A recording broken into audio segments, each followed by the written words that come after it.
Francisco Mejía, presidente del Banco Agrario, también es uno de los invitados. Señor Mejía, gracias. Y este panel lo completa el doctor Jaime Alberto Upegui, presidente del Scotian Bank Colpatria, quien ya está con nosotros. ¿Cómo le va? ¿Cómo ha pasado? Me encanta verlo. Ellos van a estar conversando con Carlos Enrique Rodríguez, colega, director de la revista Dinero. ¿Cómo está? Bienvenido.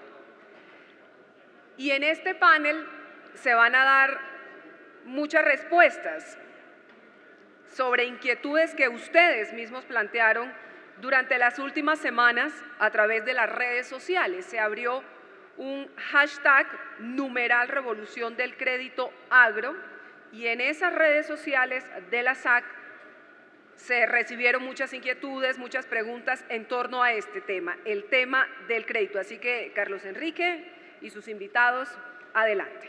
Muchas gracias, Erika. Muy buenos días para todos. Un placer estar acá. Muchísimas gracias al doctor Bedoya por su amable invitación y a todos los panelistas. Un placer encontrarnos de nuevo por acá. Sin duda, el tema del sector agrícola y como lo hemos visto a lo largo de esta mañana es clave en el desarrollo del país, pero no solo por lo que representa para la Colombia rural y por su tamaño y extensión y por su población, sino porque está llamado a convertirse realmente en el motor del desarrollo y en el motor de esa transformación y reordenamiento productivo en Colombia. Obviamente tiene unos retos significativos, unos estructurales, otros coyunturales que conversaremos ahora, pero también acceder a los recursos para financiar los proyectos es un gran desafío. Para algunos, como lo han advertido, no es, como dicen, colocar por colocar, sino buscar también rentabilidades y buscar la sostenibilidad de los jugadores del campo y buscar que sea mucho más incluyente y importante dentro de la estrategia del país. En ese contexto, pues tenemos un panel bastante heterogéneo, en donde nos va a permitir ver la visión de distintos jugadores en sus papeles y los papeles que le corresponden. Papeles del Estado, papel del sector privado financiero, papel de las microfinanzas y mirar un poco en qué escenario estamos.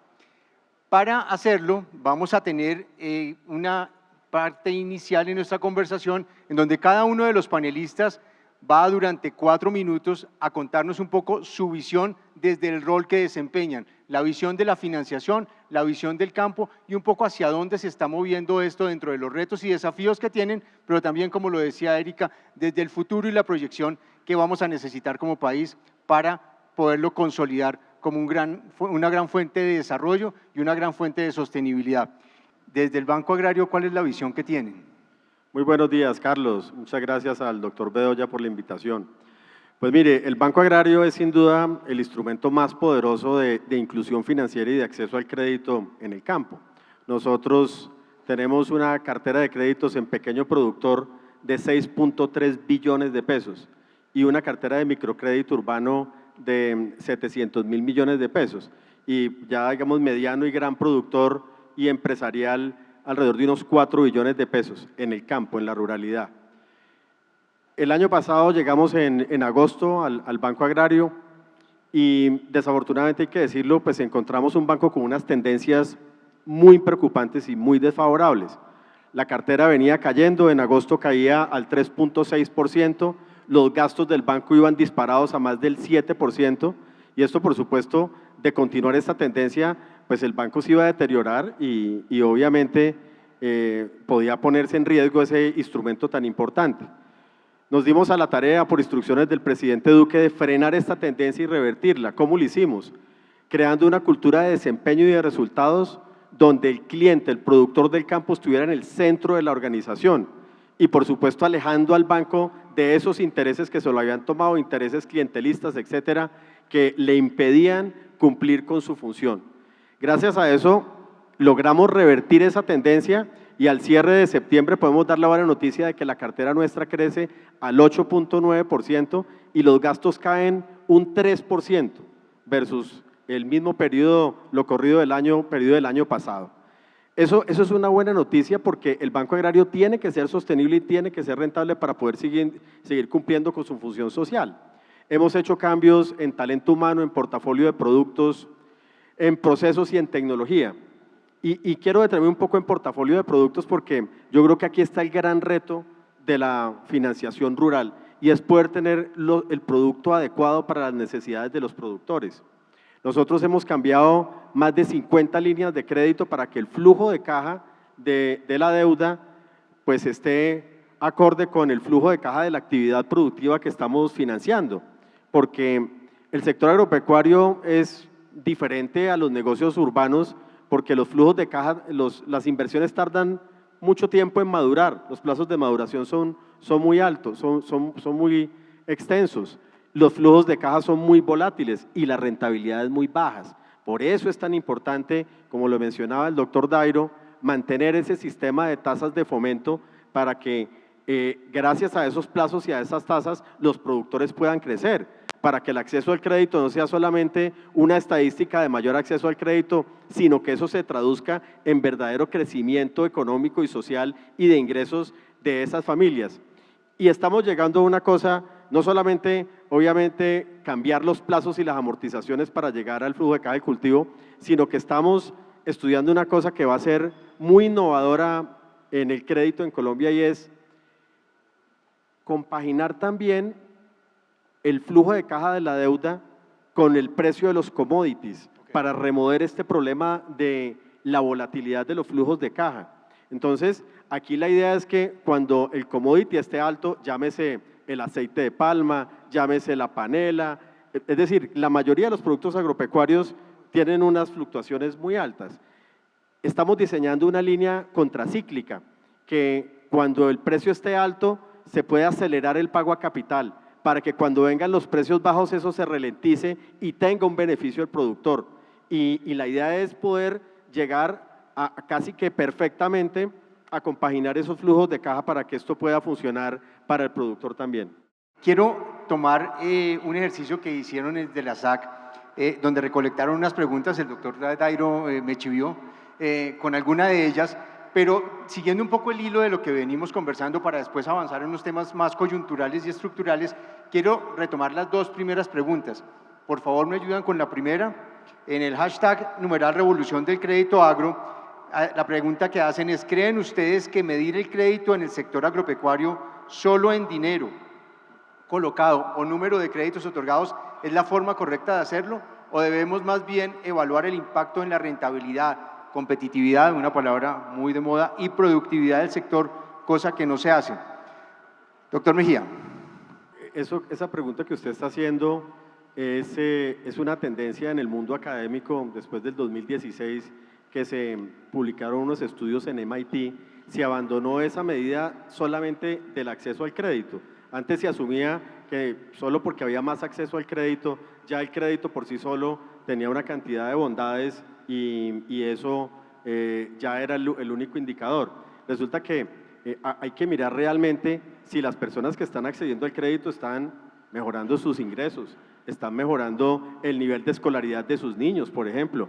Y obviamente, pues lo lógico es que sí, pero hay que también tener cuidado que en algunos casos el crédito puede convertirse en un arma de doble filo si no tiene los plazos adecuados, las tasas adecuadas para quien está tomando el crédito. Nosotros, por ejemplo, en el Banco Agrario, en lo que respecta a microcrédito, todo el microcrédito lo atamos a un proyecto productivo y tanto el urbano como el rural verificamos que la persona crezca con ese microcrédito y obviamente, como es la tecnología de microcrédito, lo vamos graduando, le vamos bajando la tasa, etcétera, en el caso del crédito urbano y en el caso del crédito rural, pues le vamos dando cupos rotativos y maneras de acceder al crédito automáticas y más fácil para que pueda ir creciendo de manera más acelerada. Estas preguntas van a ser, les vamos a contar aquí una infidencia. Esto, pues obviamente nos reunimos para planear un poco el tono del debate, del panel, y hablamos de algunos factores que los han mencionado ellos tangencialmente en esta oportunidad, pero la idea es que les voy a proponer cada uno de los temas para desarrollarlos cada uno desde su óptica. Cuando uno habla del entorno, hay unos factores estructurales y unos coyunturales. Yo no sé ya cuál es cuál, porque pasan tan seguido que uno ya no sabe cuál es estructural y cuál es coyuntural, pero hay un tema, por ejemplo, con la tasa de cambio que ha afectado la productividad, la rentabilidad de muchos de los productores. Hay un tema de infraestructura. Este año tuvimos 2 hechos que sirvieron para ver qué tan poco competitivos somos, el tema de la vía panamericana y la caída, el derrumbe de la vía al llano. Y tenemos uno que es muy importante y que mencionó el doctor Upegui, y es la implementación de los acuerdos de paz. En todos estos escenarios, ¿cómo hacer para ajustar el tema de financiación frente a variables que no controlamos? Como bien decía el doctor Mejía, el precio de los commodities, pues eso es una va y sube, y el precio del dólar pues tampoco lo miramos, y algunas otras que deberíamos controlar y no lo hacemos con el caso de infraestructura. Y la de la paz, que tenemos que planearla, pero tenemos algunas dificultades. ¿Cuál es la visión de cada uno de ustedes sobre esos 3 factores específicos? Doctor Mejía, en el caso del Banco Agrario hay un tema interesante, es el tema del desarrollo de la infraestructura y los créditos a los municipios también. ¿Cómo funciona un poco en el caso de ustedes? Bueno, primero permítame referirme un poco a la tasa de cambio. Yo creo que la tasa de cambio, el efecto neto sobre el sector agropecuario es positivo. Si bien es cierto, los productores tienen unos costos de producción más altos por los insumos, etcétera, pues buena parte del sector agropecuario exporta, y los que no exportan igual producen commodities que por la tasa de cambio se protegen de importaciones. Entonces, si usted se fija, este último semestre, este segundo semestre de este año ha estado mucho mejor. Los precios de todos los productos del sector agropecuario, café, palma de aceite, arroz, etcétera, y todo eso ha sido producto en buena medida de la tasa de cambio. Pero uno no puede basar la competitividad de una economía solo en tasa de cambio. Hay que obviamente profundizar en lo que realmente agrega valor, que es infraestructura, como usted lo decía, asistencia técnica, porque es que el crédito no ocurre en medio de un vacío, el crédito ocurre en medio de un ambiente productivo, y para que el crédito pueda expresar todo su potencial, pues todas esas otras variables se tienen que dar, incluyendo algo que dijo el doctor Upegui, que son proyectos bien estructurados, que son buenas gerencias. Nosotros por lo menos, por ejemplo, hemos desembolsado cerca de 100.000 millones de pesos en el Catatumbo, el único banco del país que ha ido allá a desembolsar, y nos ha ido muy bien. ¿Por qué? Porque allá los palmicultores, las extractoras de palma han logrado hacer unos ecosistemas de producción muy bien gerenciados, con asistencia técnica, con asociaciones de campesinos, y eso ha resultado bien. Pero en otras partes del país, por ejemplo, ha fallado ese tema de la gerencia.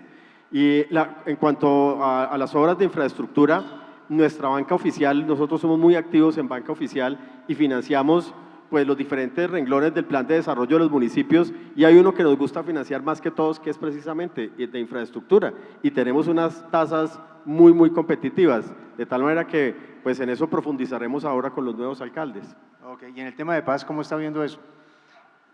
Mire, el tema de paz, primero es falso que este gobierno haya recibido un remanso de paz en el campo. Yo lo que creo, y ahí están las evidencias, es que este gobierno lo que recibió fue un desafío de orden público monumental después de ese proceso de paz.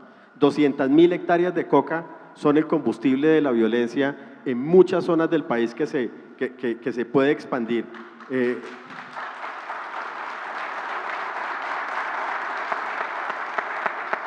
El presidente Iván Duque, por primera vez en 8 años, logró quebrar la tendencia de crecimiento de los cultivos ilícitos. Esa lucha contra el narcotráfico que se venía aplazando en los últimos años es una lucha fundamental, porque es una lucha por la vida, por los derechos humanos. A esos líderes que están matando hoy en el Cauca y en otros departamentos, los están matando es ese crecimiento de esos cultivos ilícitos. Entonces, pues es un reto muy grande, y como Banco Agrario obviamente entramos en zonas como el Catatumbo, etcétera, porque la seguridad es un bien público, y si la seguridad no está dentro de ese ambiente productivo, créame que es imposible cualquier inversión. Ahora, el gobierno está trabajando en temas como el catastro multipropósito, por ejemplo. En eso está trabajando, y los resultados son evidentes. En el tema de titulación de tierras, creo que esas son cosas positivas que el presidente Duque va a seguir profundizando. ¿Cómo cerrar esa brecha entre lo urbano y lo rural, y entre la financiación y el acceso a ella, dentro de todo este tema de inclusión, pero sobre todo dentro de ese tema de desarrollo del campo y de potenciar el campo para darle el lugar que se merece en el privilegio de la economía colombiana? Bueno, yo creo que el campo está evolucionando bien. cuando uno mira hace 15 años, los únicos dos negocios exitosos exportadores en el campo eran café y banano. Hoy en día hay otro tipo de negocios que han surgido con mucha fuerza, como por ejemplo la piscicultura, el aguacate Hass, arándanos, en fin, frutas tropicales. En todos esos negocios, por ejemplo, yo compito con el doctor Upegui, con el Bancolombia y con los demás bancos. Hay un apetito de riesgo de la banca privada por llegar allí. Y esos negocios cada vez más van incluyendo en esquemas, por ejemplo, de agricultura por contrato, van incluyendo a más pequeños y medianos productores y esto se va agrandando. Esos son los negocios que, digamos, no necesitan ningún apoyo del Estado porque el mercado de crédito naturalmente llega a ellos porque son ecosistemas que son viables. Pero, por supuesto, hay que seguir con el sistema de crédito de fomento para seguir atendiendo a los pequeños productores. Y hay una cosa muy importante que puede hacer la diferencia en materia de irrigación de crédito, inclusión financiera, y es la tecnología. Yo creo que la tecnología está reduciendo significativamente los costos de originación. Nosotros ya estamos, por ejemplo, trabajando en motores de decisión para que el pequeño productor pueda hacer autogestión de su crédito. Un productor que nosotros ya conocemos, que ha hecho 2, 3 créditos con el banco, pues tenemos la confianza en él para que gestione su propio crédito a través de una plataforma. Esto antes no era posible. Hoy en día en el campo ya hay cobertura de internet, no totalmente, pero la ley TIC que se pasó el año pasado, que la pasó este gobierno, ha hecho pues la diferencia en materia de cobertura de internet. Así que yo creo que cuando uno junta todas esas cosas que se están dando, todas esas tendencias, ojalá por supuesto la seguridad siga mejorando como lo está haciendo este gobierno, pues cada vez ve uno que las cosas van mejorando y se va cerrando la brecha con la ciudad.